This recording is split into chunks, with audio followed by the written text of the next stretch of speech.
Oke, terima kasih. Assalamualaikum warahmatullahi wabarakatuh. Waalaikumsalam warahmatullahi Waalaikumsalam warahmatullahi wabarakatuh. Selamat malam, salam sehat, salam sejahtera untuk kita semua. Teman-teman penonton TV Kader Bangsa yang saya cintai, saya hormati.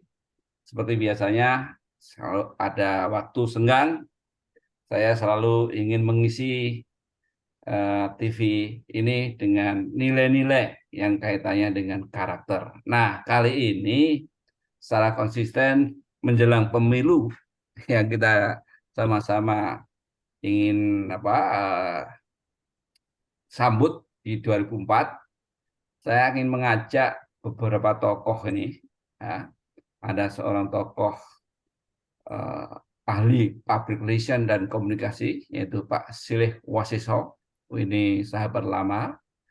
Ada Pak Raja Bambang, seorang penulis sekaligus seorang pengamat pengembangan SDM, praktisi sekaligus dan penulis ya itu tadi. Dan ada ini Mas Ari yang paling muda nih, Mas Ari Herdianto. Ini seorang punya keahlian yang disebut dengan statement analysis, menganalisa statement-statement yang disampaikan oleh orang ketika ditanya. Nah, malam ini saya sengaja mengambil tema begini. Bagaimana kita bisa melihat caleg ini caleg baik dan caleg buruk kan gitu. Ya, Ini ya. betapa susahnya, ya kan? Yang paling mudah pilihannya adalah yang caleg memberi duit kan gitu.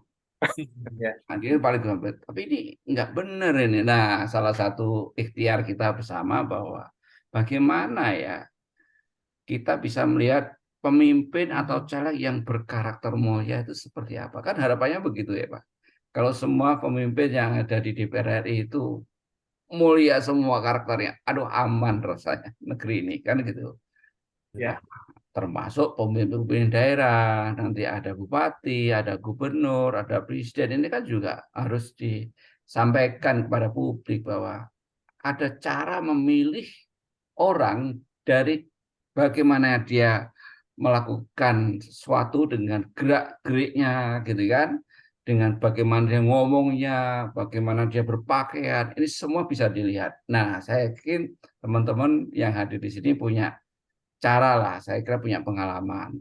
Nah, dan lagi teman-teman, Mas Mas Ileh, Pak Raja dan Mas Ari, saya itu mendapatkan sebuah kegelisahan gitu ya, informasi dari sebuah media bahwa materi kampanye pemilu seperti apa yang rakyat sukai ternyata yang terkait dengan harga bahan pokok terjangkau kan gitu ya. Ini kan jadi yang kaitannya dengan karakter itu malah ke arah yang paling kecil itu sampai 22,7%.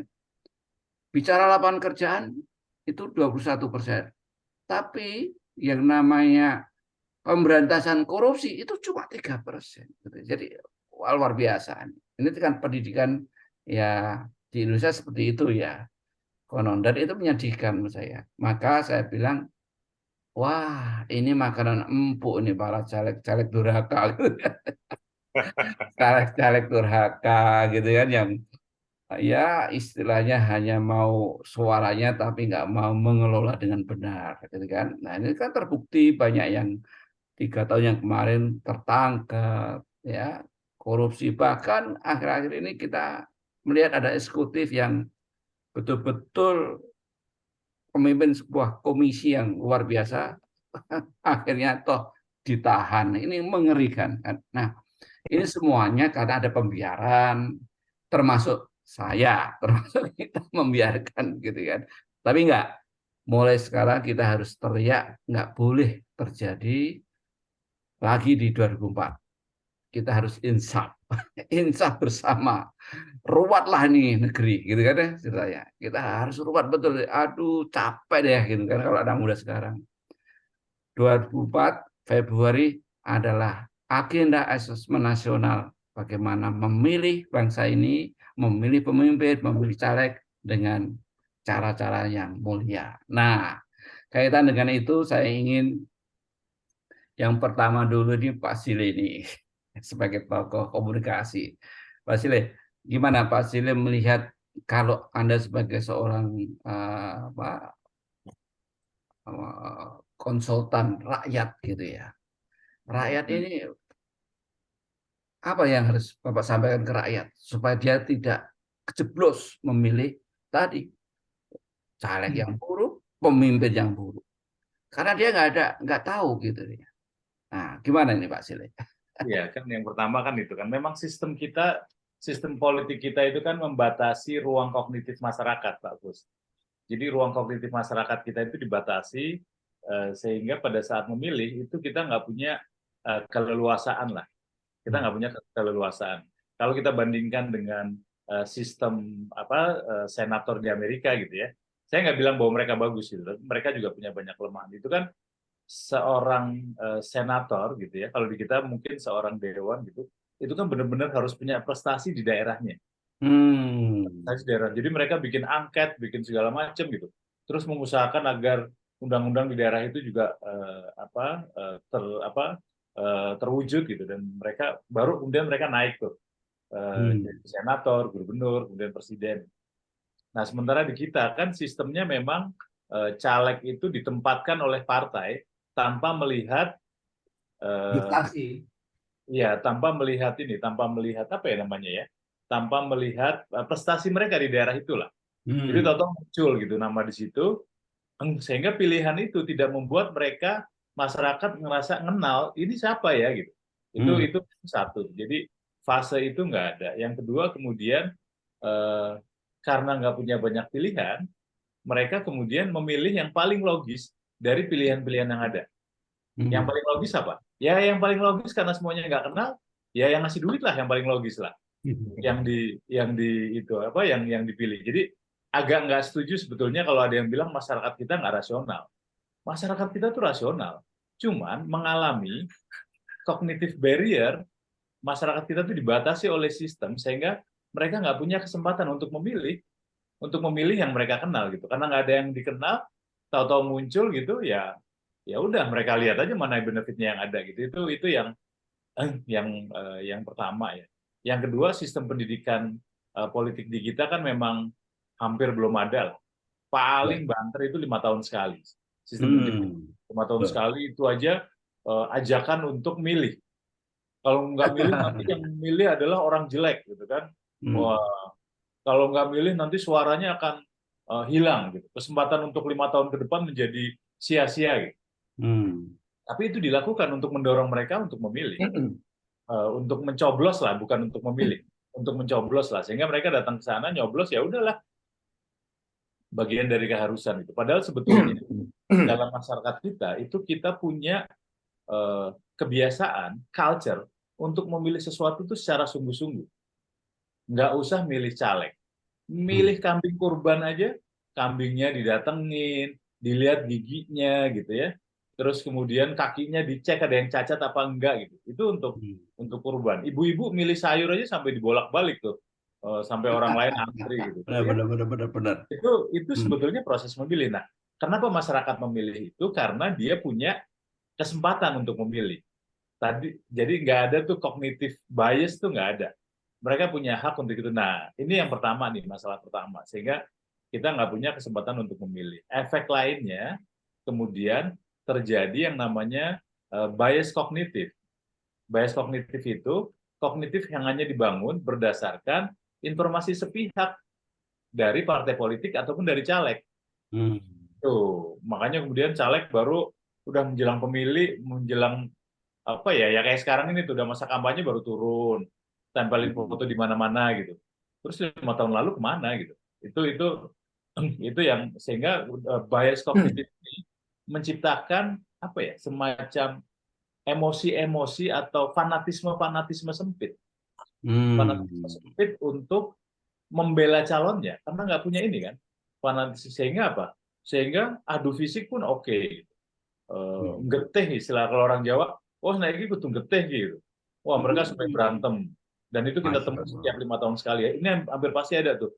Ada yang berantem kemudian masuk penjara gitu. gara-gara ngebelain partai, gara-gara ngebelain caleg gitu.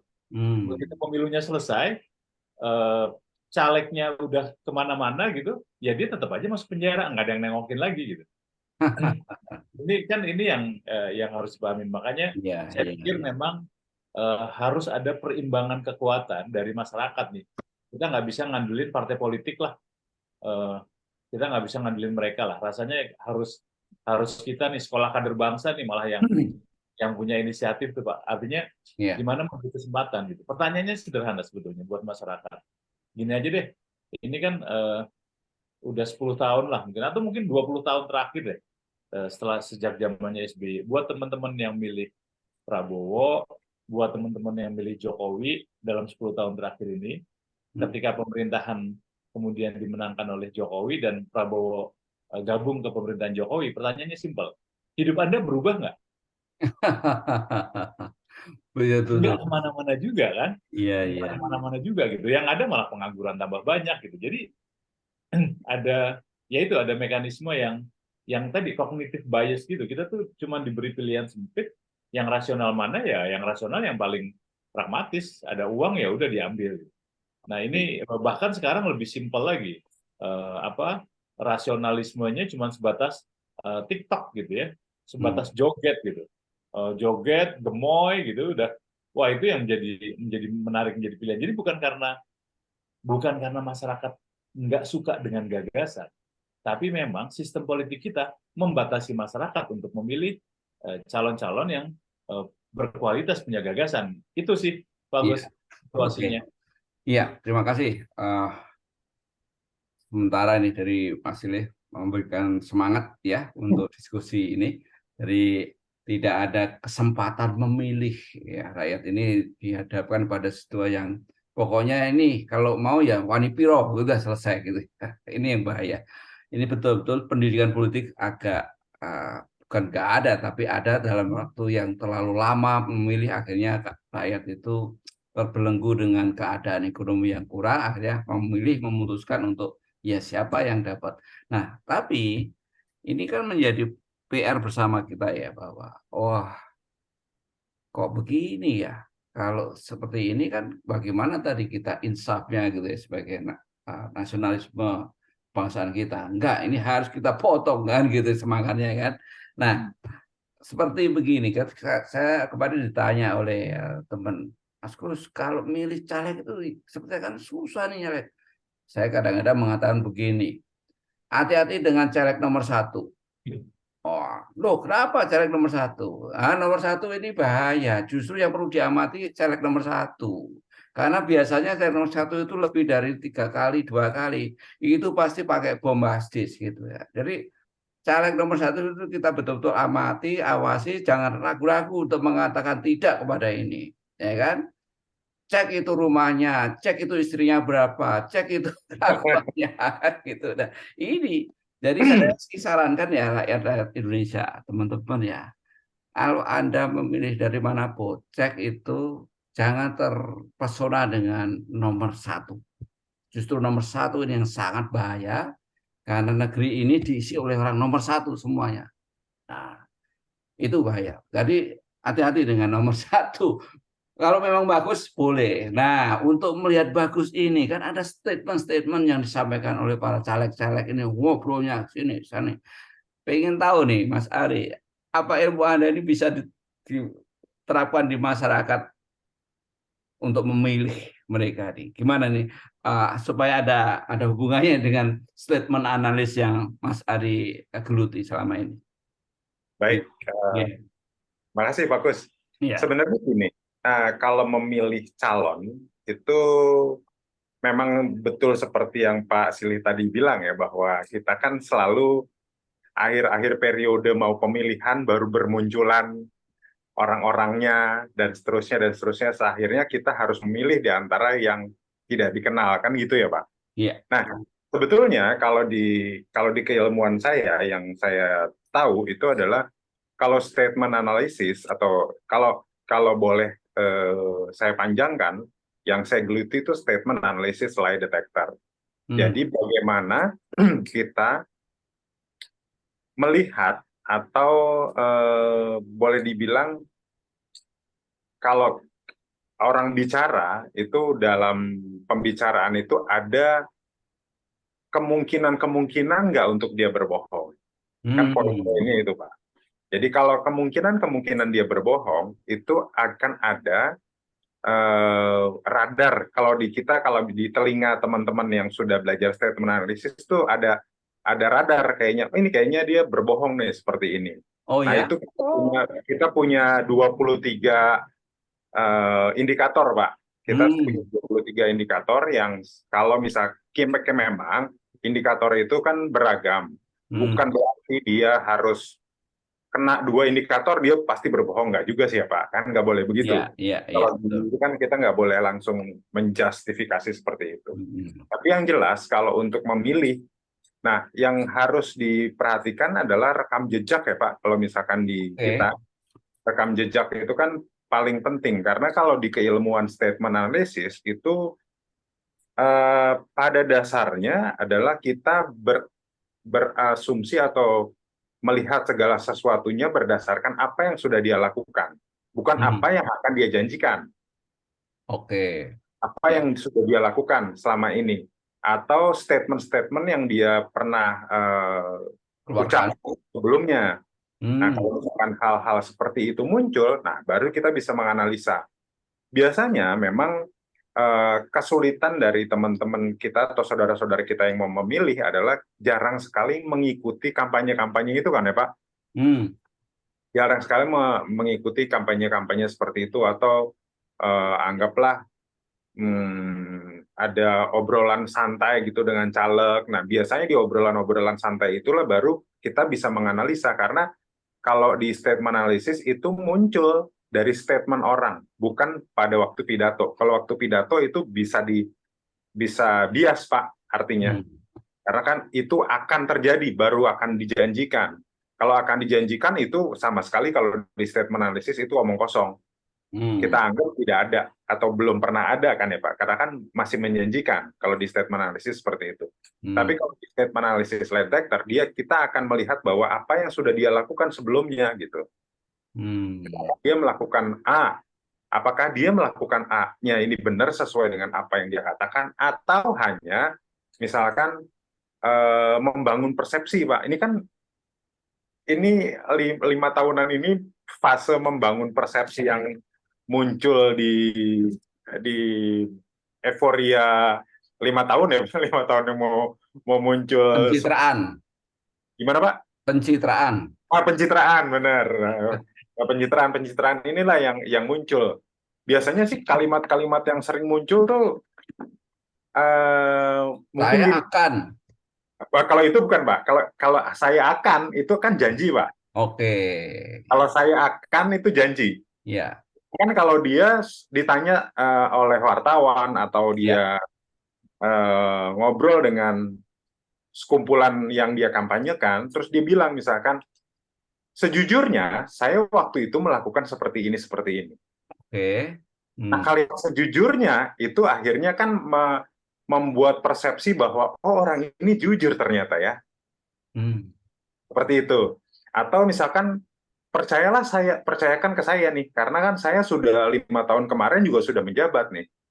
Paling tidak orang persepsinya bahwa terbentuk, orang ini persepsinya sudah 5 tahun menjabat, paling enggak kalau 5 tahun berikutnya sudah bisa dipercayalah, seperti itu. Nah, hal-hal kayak gitu, percayalah sejujurnya, terus selama ini kan saya bekerjanya seperti ini. Misalkan ada pertanyaan, Pak, apa yang Bapak sudah lakukan seperti ini? Saya sudah melakukan A, B, C, D, E. Saya pernah melakukan B, C, D, E. Gitu. Kalau misalkan pertanyaannya menyangkut seperti itu langsung, itu bisa jadi, Pak. Tapi kalau pertanyaannya kemana-mana, terus tiba-tiba dia menyangkut pautkan dengan hasil kerja dia sebelumnya, nah ini patut dicurigai kalau di statement analysis. Apa dia membangun persepsi seperti itu? Karena kan pertanyaannya misalkan, Pak, apa yang Bapak akan lakukan ke depannya? Misalkan pertanyaannya kan ke depan ya, Pak. Ya. Dia bilang gini, saya sudah melakukan ini 10 tahun yang lalu. Saya sudah melakukan ngobrol dengan masyarakat, saya sudah mencurahkan diri ke masyarakat, saya sudah bergabung dengan masyarakat dan lain-lain lah. Nah, kalau itu dia ulangin terus, berarti dia mau membangun persepsi di masyarakat bahwa dia tuh dekat dengan masyarakat seperti itu. Jadi poinnya masyarakat supaya apa melihat statement yang mana yang perlu diragukan dan ini menjadi ini nggak perlu dipilih gitu.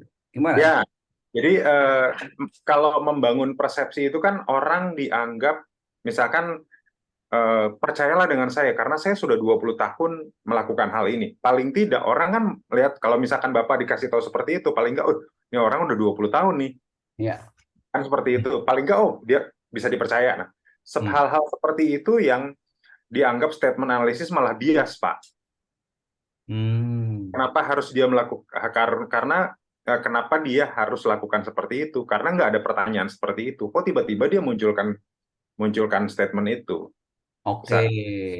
Jadi kalau misalkan masyarakat harus tahu betul kalau tidak ditanya dan keluar dengan arahan dia sendiri karena ingin bangun persepsi, betul. itu hati-hati ya. Nah, itu hati-hati.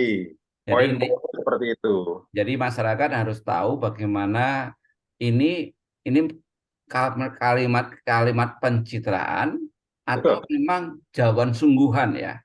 Poinnya gini, kalau di statement analisis, Pak. Di statement analisis lie detector itu muncul kalau pertanyaannya pendek, itu jawabannya pendek. Kalau pertanyaannya panjang, jawabannya panjang. Itu di dasar ilmu statement analisis seperti itu. Kalau pertanyaannya apa yang Bapak lakukan, berarti poinnya cuma satu. Misalkan apa yang Bapak lakukan sudah selama 5 tahun ini. Dia akan bilang, saya lakukan A, B, C, D. Udah selesai. Seperti itu. Kalau dia tiba-tiba percayalah dengan saya, nah itu udah mulai tuh, udah harusnya dicurigai ini orang ngapain mesti ngomong kayak begini kan gitu. Jadi hal-hal seperti ini. Oke, seru juga ya Pak Raja. Waduh. Jadi ini penting sekali ya bagi teman-teman pemirsa TV Kader Bangsa bahwa ternyata kalau Anda serius melihat ini orang baik dan orang yang Anda pilih, paling tidak melalui statement-statement yang keluar ketika Anda tanya. Nah, dia merasa bahwa jawaban itu jawaban yang mengarah dia membangun citra, hati-hati. Ya, contoh lagi Pak, misalkan apa yang Bapak lakukan selama 5 tahun mundur ke belakang? Jawabannya kan sederhana. Terus dia jawabannya gini, waktu itu saya mencoba untuk bla bla bla bla, A, B, C, D. Saya mencoba untuk, itu kalau di ranah statement analysis, itu haram. Oke. Karena baru mencoba, Pak. Dia belum tentu melakukan kan, berarti. Saya mencoba untuk melakukan A, B, C, kan baru mencoba. Atau saya sudah berniat untuk melakukan A, B, C, D, gitu. Atau waktu itu saya segera lakukan upaya penanggulangan masalah banjir di wilayah ini. Saya segera untuk, berarti belum tentu dia lakukan, Pak. Wah, ini Mas Ari ini harus tiap hari nongkrong di TV Kader nih. Rakyat paham betul nih di daerah-daerah ini juga ya. Kalau rakyat ini betul-betul ingin perubahan ya, gitu ya. Oke, saya ke Pak Raja nih sebagai seorang senior ya. Pak, ini pengalaman untuk mengamati tingkah laku caleg ya khususnya dan pemimpin-pemimpin ini. Nah, gimana Pak Bambang? Jadi kan saya ingin bahwa ke 2004 ini ketika pemilu ya jangan asal terima uang lah gitu ya. Kita sudah insaf, itu udah oke. Karena uang ini hanya berapa sih gitu kan. Tidak menyelesaikan persoalan bangsa gitu kan. Tapi pilihlah orang-orang yang konon adalah memiliki karakter yang mulia. Nah, bagaimana referensi Pak Bambang kalau memilih supaya rakyat ini memilih orang-orang yang berkarakter mulia? Ada hal yang ingin sampaikan ke publik, Pak. Ayo, rakyat pilih cara yang seperti ini, gitu ya. Karena begini, tadi saya menyinggung, banyak sekali sekarang akhir orang kaya jadi nomor 1, anaknya orang ketua jadi nomor 1, anak pokoknya gitu semua tanpa ada asesmen dari publik gitu kan. Nah, karena punya uang, karena punya kekuasaan, enak saja. Tadi rakyat tidak memiliki kesempatan untuk memilih nomor 1, maka saya katakan di SKB ini jangan pernah memilih nomor 1 dengan hanya karena uang. Hati-hati ya, nomor 1 ini bahaya karena dalam nomor 1 ini dalam partai dalam itu luar biasa ya, meskipun dia ditunjuk oleh partai tapi itu ada sesuatu yang di situ yang seringkali membuat partai itu justru tergelimbang dengan masalah korupsi. Itu dulu begitu, banyak itu ya. Nah, ini gimana pesan Pak Raja ini terhadap masalah pemilu ini, pemilih caleg yang berkarakter baik. Ya, Pak Gus. Pak. Pak Gus pertanyaannya banyak dan berat-berat semua pertanyaannya. Jadi dijawab biar ringan aja Pak. Ya, dari mana memulainya nih kan begitu. Oke lah, kita ambil misalnya Pak Gus mengatakan jangan pilih caleg yang busuk. Ya, Ya, gitu lagi kan. Bagaimana melihat caleg yang berkarakter gitu ya. Ya. Saya ingin mengulasnya dari tidak jauh dari apa yang dibahas oleh pembicara berdua dari Bapak Sigit tadi. Begini, sekiranya masyarakat kita, rakyat kita ini punya kemampuan untuk menilai, dia akan bisa memilih. Yang jadi masalah, mereka sebagian besar masyarakat kita tidak punya kemampuan menilai. Dia sepertinya cepat percaya dengan apa yang dia dengar, cepat percaya dengan apa yang dia lihat. Bukan tidak boleh percaya, tapi maksudnya cepat percaya. Karena apa?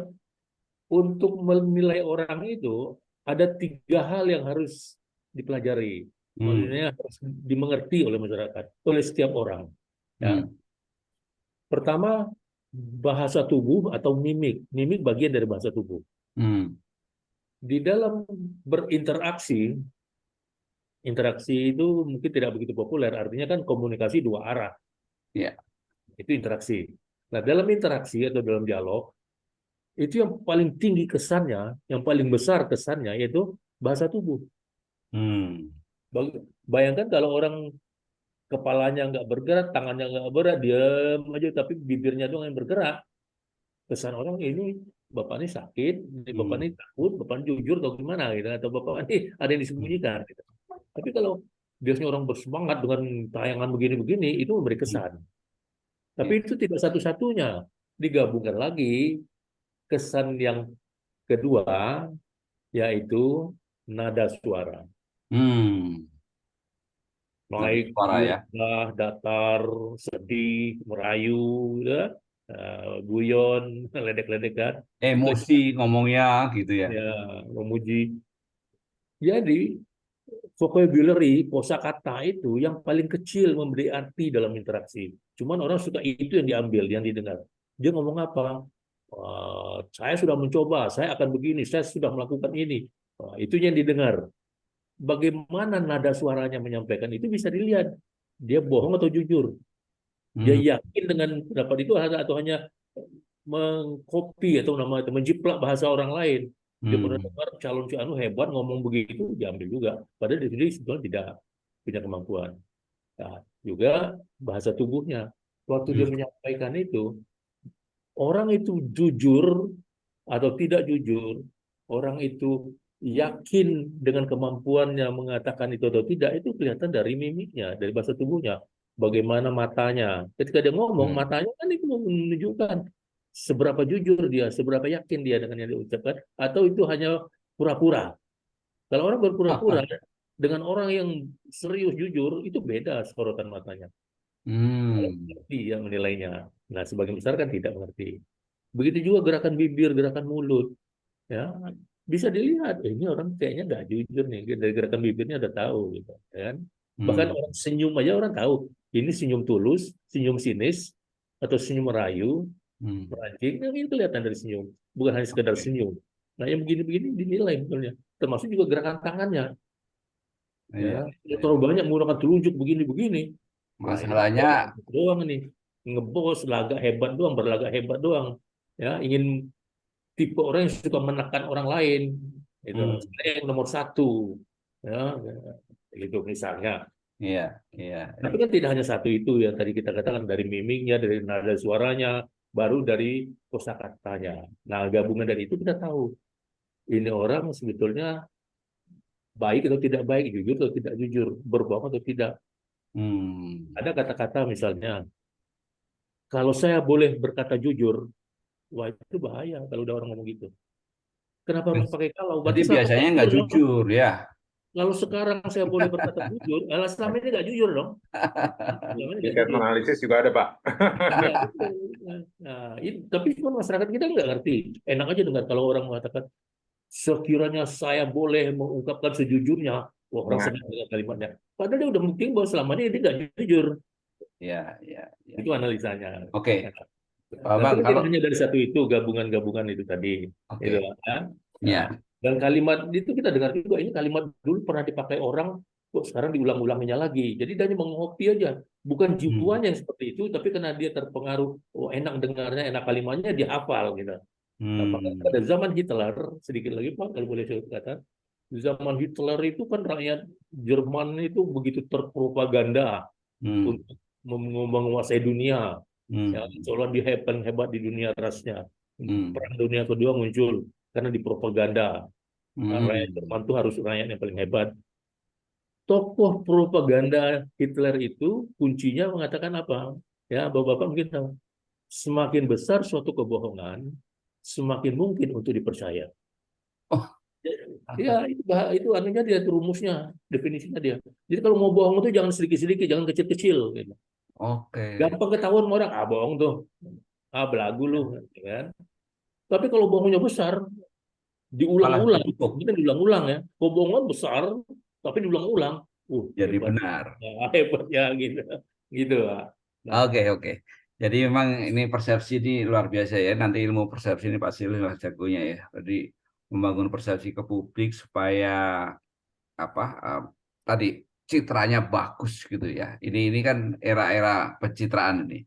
Tapi saya menarik tadi kalau Pak Bapak bilang, oh kita lihat nada suara, kita lihat bahasa tubuhnya dan kata-kata yang keluar. Tapi yang menarik menurut saya sih, kalau caleg itu sudah mengatakan, nanti saya kasih duit, itu sudah bohong berarti orang, ya kan? Nanti saya kasih uang, udah. Berarti itu udah, nih ya teman-teman TV Kader Bangsa, kalau ada caleg yang mengatakan, kalian akan saya kasih uang 100.000, 200.000, ada amplop sama Fajar, udah bullshit, itu pasti bisa dipastikan kader bohong.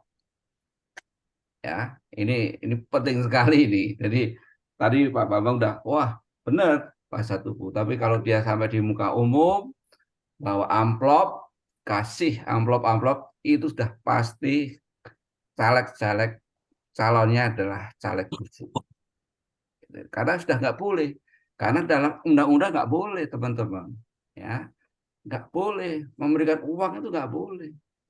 Nah, masalahnya kalau Anda sampai ketangkep bahwa Anda yang terima uang, Anda bisa dijerat, gitu ya. Nah, ini yang penting disampaikan ke teman-teman di media TV Kader Bangsa, Pak Bambang. Jadi, ayo kita perangi yang namanya money politik, gitu. Nah, di samping itu, kalau di desa-desa itu sudah nggak ada Pak yang namanya baik itu orang yang ngasih duit, kan gitu. Ini persoalan negeri ini yang pesan kita. Tapi teman-teman rakyat Indonesia yang saya cintai, ayolah insaf. Sekali aja, Anda hanya 5 menit insaf. Terima uangnya, jangan pilih orangnya. Oh itu mungkin koridor paling buruk gitu. Iya kan? Paling buruk. Tapi itulah kenyataannya. Dan kenapa? Anda akan menyelamatkan anak cucu Anda ke depan. Kalau Anda sampai menerima uang itu, Anda akan membunuh karakter anak bangsa Indonesia masa depan. Nah, kaitan dengan pencitraan tadi ini menarik. Upaya caleg, upaya capres, upaya calon bupati calon itu kan, wah, bagaimana dia melakukan sesuatu supaya citranya dijadikan orang baik, itu ya Pak ya. Kalau dari segi penampilan nih Pak Sile, kadang-kadang orang pakai peci, pakai baju putih, pakai kemudian di ada pencitraan, ada seorang caleg, kemudian di bawahnya itu belakangnya ada seorang tokoh gitu kan. Itu kan menurut saya menunjukkan orang-orang yang nggak punya karakter diri menurut saya, Pak Sile. Kenapa dia harus pakai orang di belakangnya seorang tokoh gitu ya? Oh, itu pencitraan supaya dia dianggap orang dekat dengan tokoh ini, atau paling tidak dia anaknya orang ini gitu kan. Ini saya lihat ngapain ya kok pakai seperti itu? Berarti dia sendiri nggak mampu menjual dirinya sehingga menjual orang lain kan gitu. Nah, ini publik juga harus tahu bahwa itu bohong sebetulnya. Gimana Mas Ile mensikapi para calon-calon itu melakukan rekayasa citra sehingga rakyat terbelenggu dan akhirnya daripada pusing uang saja. Iya, jadi kan emang gitu tuh Pak Gus. Artinya yang tadi dalam waktu yang instan itu kan sebetulnya bukan hanya rakyat ya. Para caleg pun dituntut untuk dalam tanda petik kreatif gitu, memunculkan sosok dirinya siapa nih, secara instan. Nah, salah satu cara memang buat beberapa caleg, terutama yang nggak percaya diri gitu, dia menempelkan dengan beberapa tokoh yang sudah dikenal. Kita sebutnya sebagai kotel effect gitu ya, efek buntut jas lah gitu ya. Jadi kalau ada orang hebat, kita ngikut di belakangnya, nah kita dapat efeknya tuh, dianggap sehebat orang itulah, itu kotel effect. Nah itu banyak dilakukan tuh. Kalau yang paling sering adalah sekarang kotel effect-nya mereka memunculkan tokoh-tokoh yang dianggap udah bagus tuh. Kalau sekarang caleg-calegnya, ya dia munculin capresnya siapa nih? Capresnya siapa? Selama tokoh itu bagus. Tapi ketika capres itu di daerahnya nggak didengerin, atau bahkan dibenci, ya dia pasti nggak akan menggunakan gambar tokoh itu. Jadi ini memang salah satu cara instan untuk meyakinkan masyarakat bahwa dia punya kredibilitas gitu ya. Kalau orang Jawa bilang bibit bobot bebet lah. Nah, Betul. dia menggunakan itu tuh. Jadi begitu, wah ini ternyata turunannya Soekarno misalnya. Oh ternyata turunannya Gus Dur.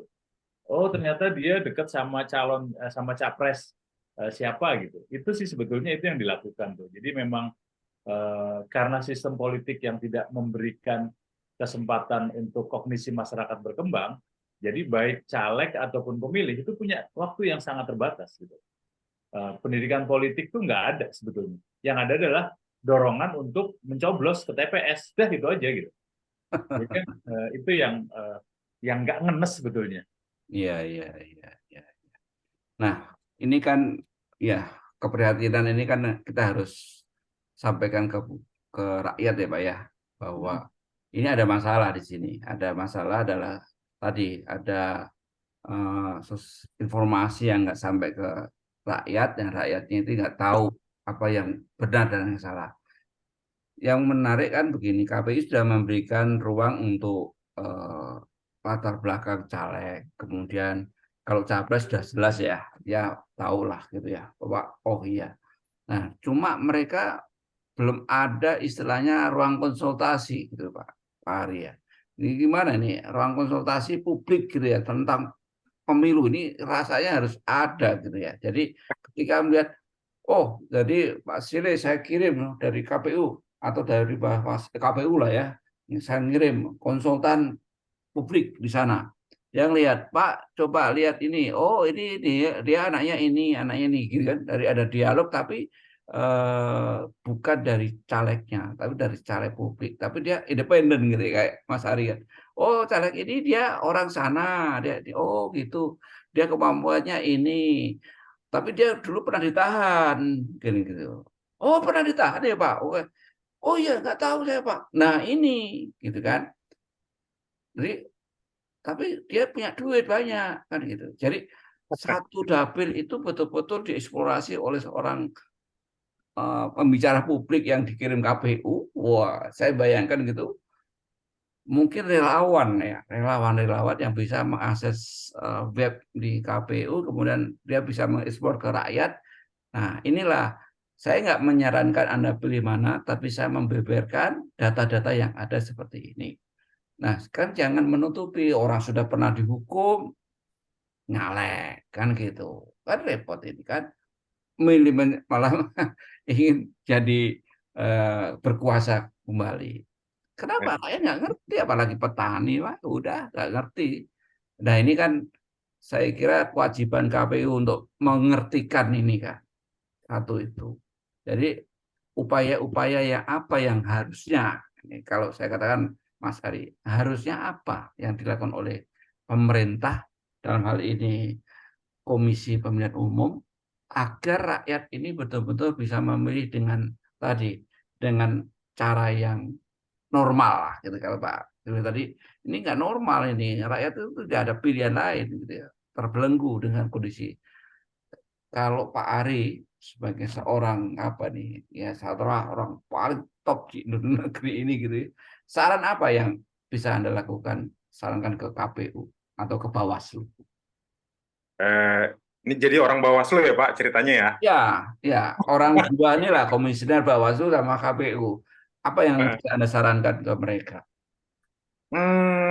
Kalau tadi yang usul Bapak sebetulnya baik juga. Artinya bagaimana ada orang yang diminta khusus untuk menjelaskan calon-calon pemilih, calon-calon kader yang akan dipilih oleh masyarakat setempat.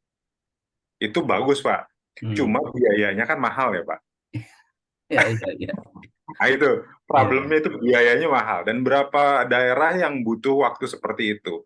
Karena seperti yang Pak Silih juga sempat tadi bilang bahwa masyarakat tidak punya waktu yang banyak untuk memilih gitu. Tidak punya waktu yang banyak untuk memilih seperti apa dan bagaimana. Memang sih kalau yang saya perhatikan ya Pak, kalau misalkan kalau boleh saran sih sebenarnya, masa kampanyenya itu diperpanjang tapi dengan tertentu Pak. Artinya gini, kalau kadang-kadang kan si caleg itu hanya masang baliho kebanyakan. Hanya masang baliho, coblos nomor sekian, partai politiknya A. Si masyarakat kan anggaplah dia naik motor atau naik angkot atau naik kendaraan umum atau naik mobil pribadi, dia cuma ngelihat, oh ini siapa ini, oh si A, si B, si C. Akhirnya kan masyarakat juga nggak tahu si A ini siapa, si B ini siapa. Akhirnya kan muncul tadi pertanyaan, akhirnya daripada nggak dipilih siapa-siapa, ya udah akhirnya yang paling mungkin dipilih adalah siapa. Yang paling mungkin dipilih adalah misalkan artis, yang paling gampang lah, karena orang tahu gitu. Jejaknya paling nggak tahu gitu. Artis, kenapa sekarang banyak partai politik yang masuk ke artis, karena memang artis banyak pengikutnya. Kalau boleh saran Pak, kalau misalkan masa kampanyenya itu dibuat lebih panjang, tapi dengan catatan-catatan, memasyarakatkannya. Jadi kalau misalkan anggaplah sampai dengan bulan Februari nih tahun depan, sekarang aja masa kampanyenya sudah mulai berjalan nih, capres kan udah berjalan kan. Sebenarnya kalau capres mungkin tidak terlalu sulit buat masyarakat karena diekspos oleh media sosial, oleh televisi gitu ya. Yang repot adalah caleg. Calon legislatif yang di Senayan langsung atau yang di provinsi tertentunya. Nah, padahal yang paling dekat kebijakannya yang wilayah tertentu ya Pak, di wilayah dia sendiri. Nah, ini yang harus diikuti oleh masyarakat, bahwa karena kadang-kadang masyarakat sendiri yang enggan sih Pak, kalau menurut saya. Karena dia pikir gini, kalau saya ngikutin seperti ini, paling yang dijanji-janji itu aja kan gitu ya. Kan seperti itu aja. Yang kalau misalkan saya milih dia, nggak milih dia sama aja. Akhirnya terjadi seperti itu. Kalau saya milih A, saya milih B, tetap saya jadi tukang ojek kan gitu ya misalkan. Gitu. Kalau misalkan saya milih A atau milih B, tetap aja saya jadi buka warung gitu. Nggak ada perubahan yang signifikan kalau menurut saya. Sehingga pendidikan politik yang tadi Pak Silih bilang memang diperlukan, cuma mahal sekali itu ongkos pendidikan politik kan gitu. Nah seperti itu. Kalau boleh saya saran sih, kalau boleh Bawaslu ya, Badan Pengawasan Pemilu itu memberikan ruang yang lebih panjang kalau misalkan bukan untuk kampanye ya bahasanya ya, untuk sosialisasi yang bisa intens ke masyarakat gitu, dan masyarakat juga harus jeli kalau orang ini jangan tiba-tiba 2 bulan baru mau pemilihan dia baru muncul nih, baru muncul, baru bla bla bla bla, baru kumpul, nah itu juga banyak jadi problem nanti akhirnya Pak. Oke. Gitu. Gimana Pak? Kalau Pak Raja gimana sarannya ke penyelenggara pemilu dan pengawas ini Pak? Saran singkat Pak. Kalau saya melihat KPU sama Bawaslu ya nggak banyak yang bisa diharapkan.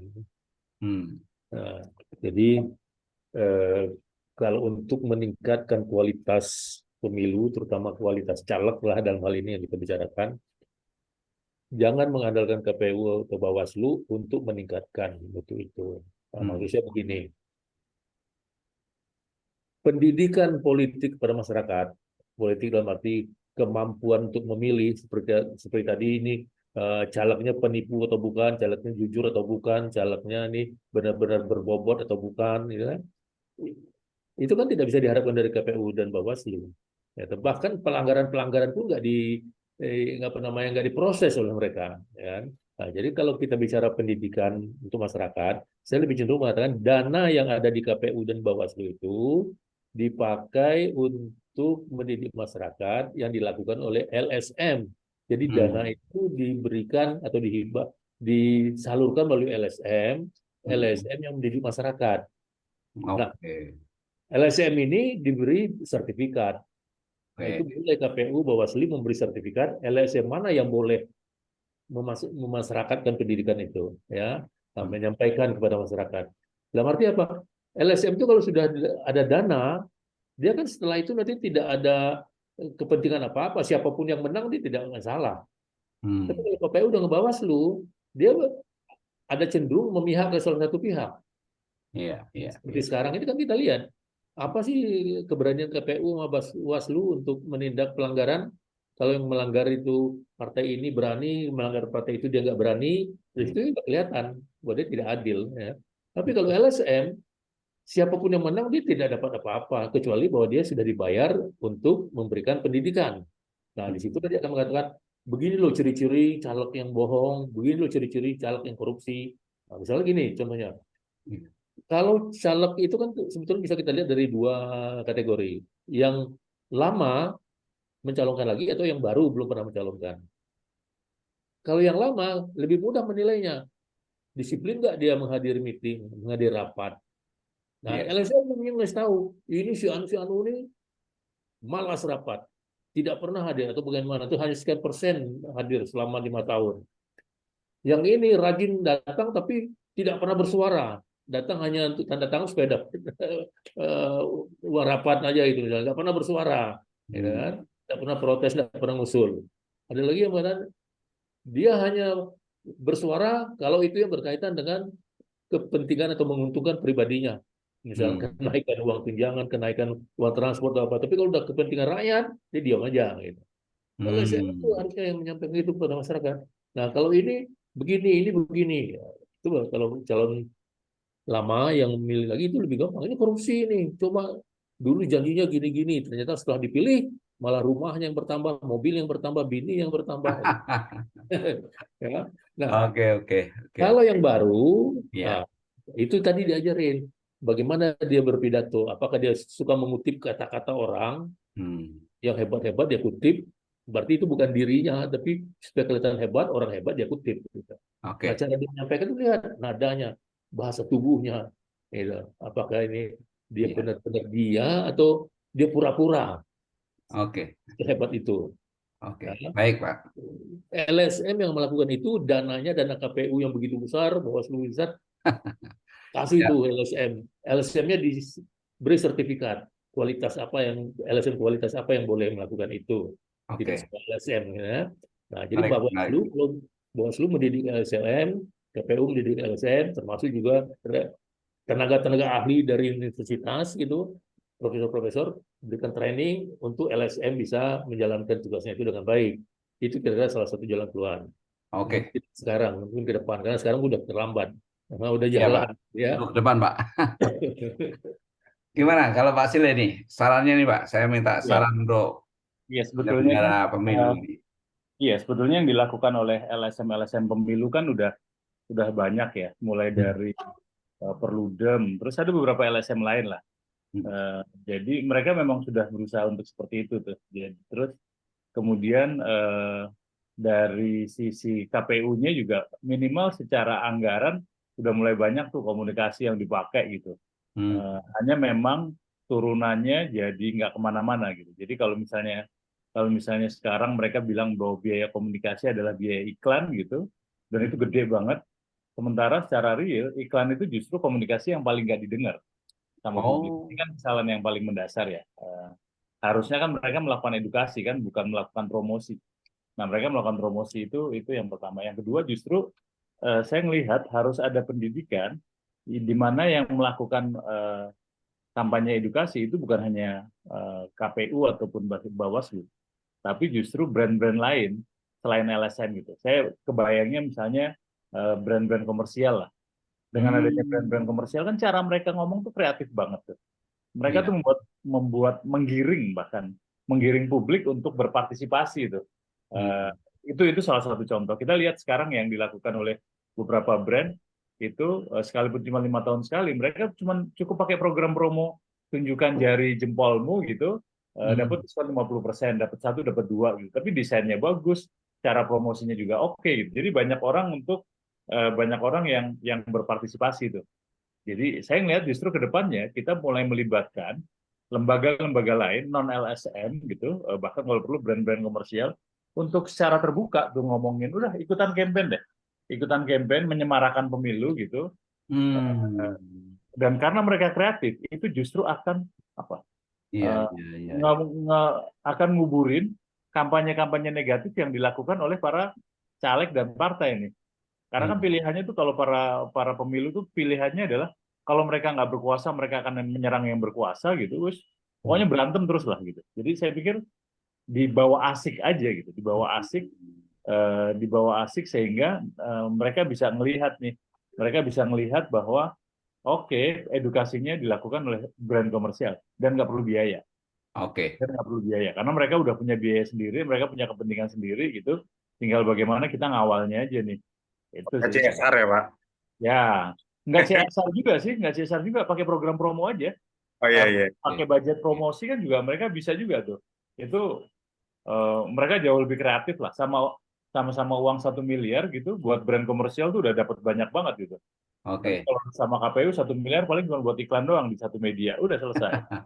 Ya, ini poin penting nih dari Pak Sile nih ya, dari menyemarakan pemilu gitu ya. Jadi pemilu ini dianggap sebuah yang apa ya, sebuah goal goal ultimate gitu ya bagi bangsa gitu ya. Saya melihat kemarin perbandingan saya dengan ini Pak, ketika bangsa ini dihadapkan pada saat pandemi kemarin. Ya. Ya kan? Triliunan, semua bergerak, rakyat bergerak, pemerintah bergerak, semua bergerak untuk menghalau penyakit ini, ya kan? Dengan budget semua totalitas untuk kepentingan Indonesia sehat. Luar biasa dan berhasil kan gitu. Pergantian menteri, karena semua digalang. Itu hanya satu persoalan adalah penyakit. Nah, ini yang lebih rumit. Kenapa nggak sedasar itu ya pengelolaannya gitu.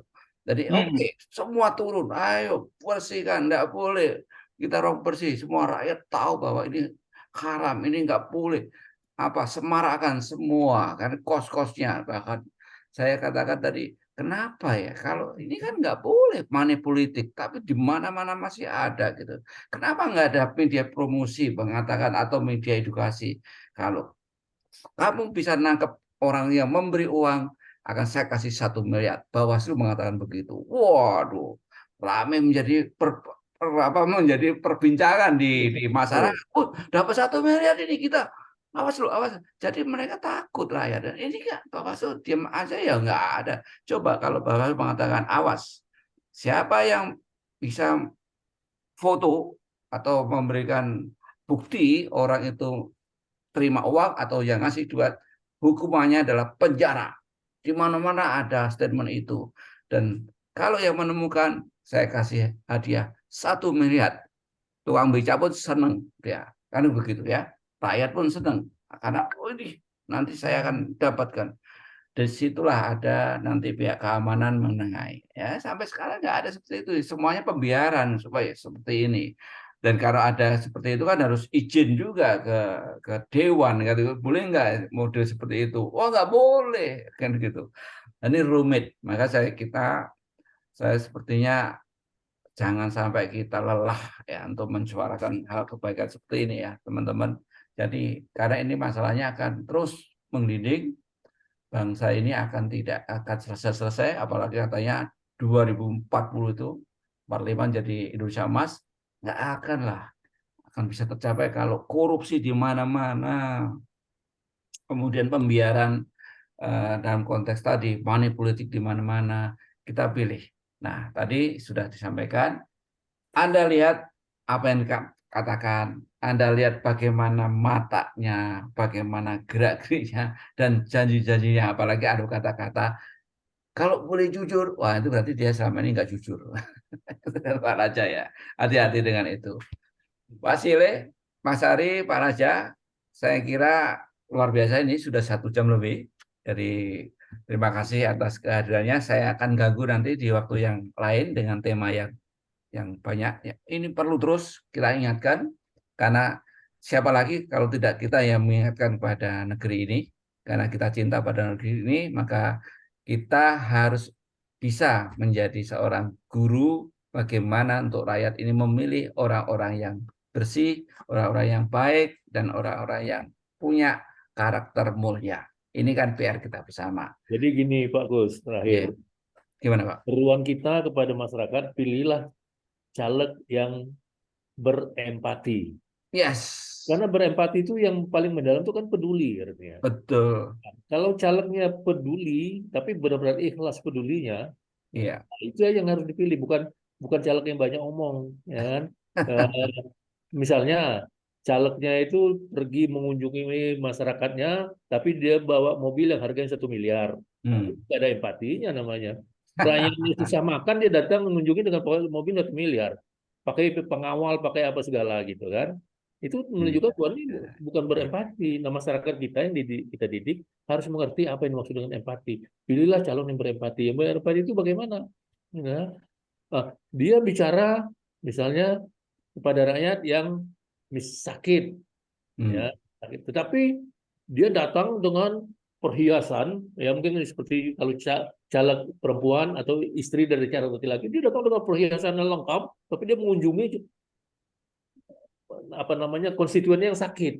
Nah, itu kan tidak menunjukkan empati. Yang begitu-gitu yang diajarin, ya. Nah, begitu juga dengan janji-janji. Dia pidato janji gini, janji gini. Apakah janji itu menunjukkan dia sayang dan berempati? Tidak, karena apa?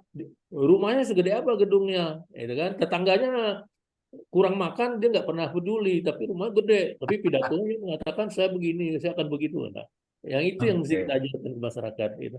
Nah, yang ngajarkan itu maksud saya tadi LSM. Gitu. Iya. Oke. Ini terakhir nih pertanyaan saya ke Pak Sile, barangkali nanti teman-teman juga bisa menyampaikan. Saya agak terganggu akhir-akhir ini dengan pola yang disampaikan oleh para tim sukses atau siapalah gitu ya. Itu Pak Sile selalu mengatakan ini menang. Kalau saya buka Google gitu langsung, wah kelihatan ini menang nomor 1, presentasinya sekian. Kalau dipilih sekarang ini nomor satu. Saya nggak ngerti ini gaya apa ya. Terus ya dari masing-masing survei itu bisa beda-beda. Ya. Nah ini apakah jurus ampuh untuk membohongi rakyat atau gimana nih Pak Sile ini? Jadi saya nggak ngerti ini watak atau karakter bangsa kita seperti ini ya, memenangkan dengan segala cara, memilih seakan-akan ada sebuah pola bahwa ini yang terbaik dan ini terbukti. Ini gimana? Akhirnya disuguhkan dengan nilai-nilai, akhirnya rakyat percaya dan memilih itu. Ini kan pembohongan yang luar biasa menurut saya. Nah, gimana menilai seperti ini Pak Sili? Sebenarnya itu itu kayak apa sih? Itu bagian dari kampanye atau teknik-teknik apa nih Pak Sile? Ya, ya itu berbohong dengan statistik lah kita nyebutnya gitu ya. Lie with the statistik itu dilakukan dan memang masih di kita tuh udah menjadi tradisi gitu ya. Jadi survei kemudian dilakukan oleh lembaga yang dibayari oleh calon, terus kemudian mereka melakukan, sebetulnya tidak ada pembohongan publik karena mereka tetap menggunakan koridor-koridor statistik. Koridor statistik. Jadi misalnya mereka menggunakan margin error-nya itu dimodifikasi lah, yang berapa persen, 1%, 2%, kira-kira yang margin error berapa nih, itunya bisa menang gitu. Itu mereka masih kayak gitu. Jadi mereka tidak mengganti data gitu. Tapi kebiasaan ini yang kemudian mereka bilang drive with riset gitu. Jadi kalau misalnya mereka menang itu disebarin, kemudian menurut mereka kemudian masyarakat menjadi yakin bahwa wah ya udah yang calon paling bagus yang ini nih, udah mereka akan berbondong-bondong lari ke sana. Jadi sebetulnya tujuannya itu. Nah makanya ini jadi menurut saya sih aturan yang aneh gitu ya. Kalau kita bicara survei itu kan indikasi untuk menunjukkan tingkat sukses seseorang. Nah sebetulnya kalau dalam dunia komersial, antara yang membuat indikator, antara yang mengukur hasil pekerjaan dengan yang mengerjakan, itu kan harus orang yang berbeda. Harus pihak yang berbeda. Kalau ini kan enggak. Di konsultan politik tuh dia yang survei hasilnya seperti apa, kemudian dia yang menjalani programnya, habis itu dia survei lagi. Terus kemudian dipaparin tuh ke publik. Jadi menurut saya ada apa ya? Ada basic profesional yang menurut saya itu nggak pernah dilakukan di dunia komersial lah gitu ya. Tapi ya itu udah terlanjur, udah kadung, kita modelnya seperti itu, para politisi juga lebih percaya cara-cara kayak gitu tuh. Dan mereka mau berani bayar berapapun untuk itu. Jadi lagi-lagi tadi itu, karena cara instan, karena waktu yang mepet, kemudian masing-masing berlomba-lomba untuk cara-cara yang, nah salah satunya tadi menggunakan lembaga survei untuk mendorong elektabilitas. Itu yang menurut saya sih agak parah ya, agak parah. Saya juga merasa begini ya, Tiang. Nggak tahu, Mas Ari gimana pandangan Mas Ari soal survei-survei ini? Betul seperti yang Pak Sili bilang. Sebetulnya survei itu bentukan partai politik para pendukung capres atau caleg tertentu ya Pak, karena kan ya,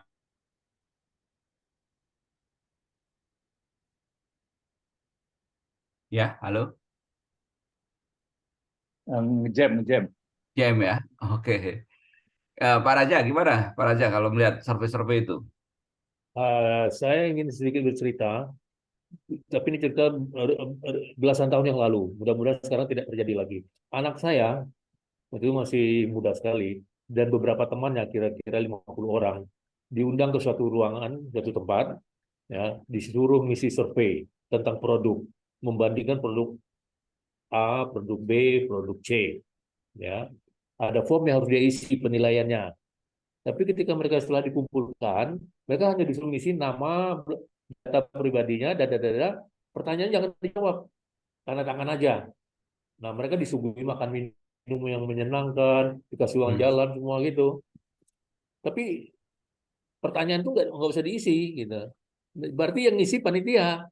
Masya Allah. Panitia yang ngisi artinya nilainya nanti seenaknya mana yang menang, gitu kan. Produk A, B, C, yang mana yang menang itu panitia nanti yang ngisi. Jadi mereka udah dikasih tahu, ayo kita ngumpul sini, makan minum, segala. Hanya ngisi data pribadi dan tanda tangan. Kuesioner yang 20 itu mereka nggak boleh jawab, nggak usah jawab, katanya.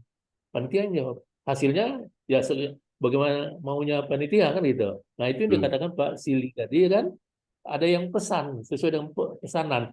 Nah, hasilnya sesuai dengan siapa yang bayar. Oke.